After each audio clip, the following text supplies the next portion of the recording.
As you might guess from its name, the control board controls all functions of your St. Croix stove. It monitors system sensors to facilitate general operation of the stove and also ensures safe operation by shutting down the unit in the event the sensors detect a problem.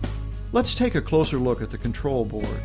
There are 5 buttons, a slide switch, and an LED light bar. Pressing the heat level button advances the heat level settings from 1 to 5, as indicated by the LED light bar above the button. Heat level 1 should be thought of as the pilot light setting of the stove when operating on a thermostat.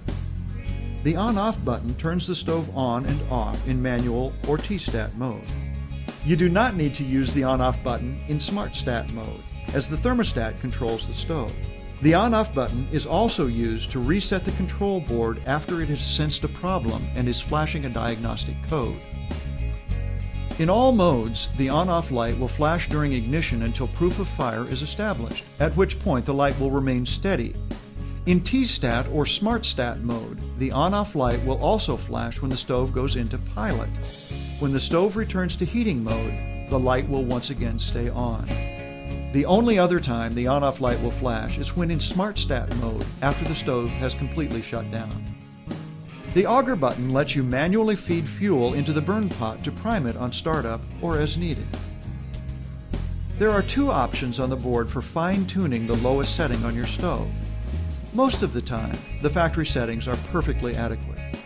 If you feel that some adjustments may be necessary, you can adjust according to the following instructions. If you have further questions, you can consult your dealer. The draft trim button fine-tunes combustion fan voltages on heat level 1 setting only.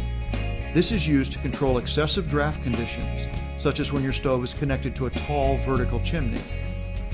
It should also be used to control creosote formation if the stove is continuously operated on low settings. Pushing the button once will lower the exhaust fan voltage by 5 volts. Pushing it again lowers it another 5 volts. On the 3rd push, the system resets to the default voltage setting.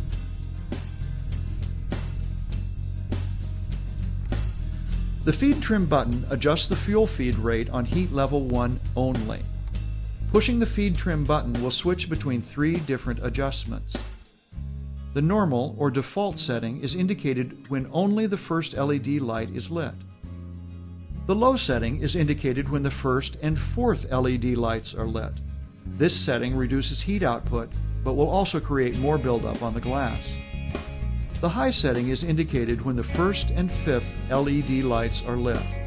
Selecting this setting produces the most heat available in heat level 1 and helps keep the glass a little cleaner when burning on a lower heat level. If the stove is unplugged, or in the event of a power failure, the settings for the draft trim and feed trim revert to the default settings and would need to be reset.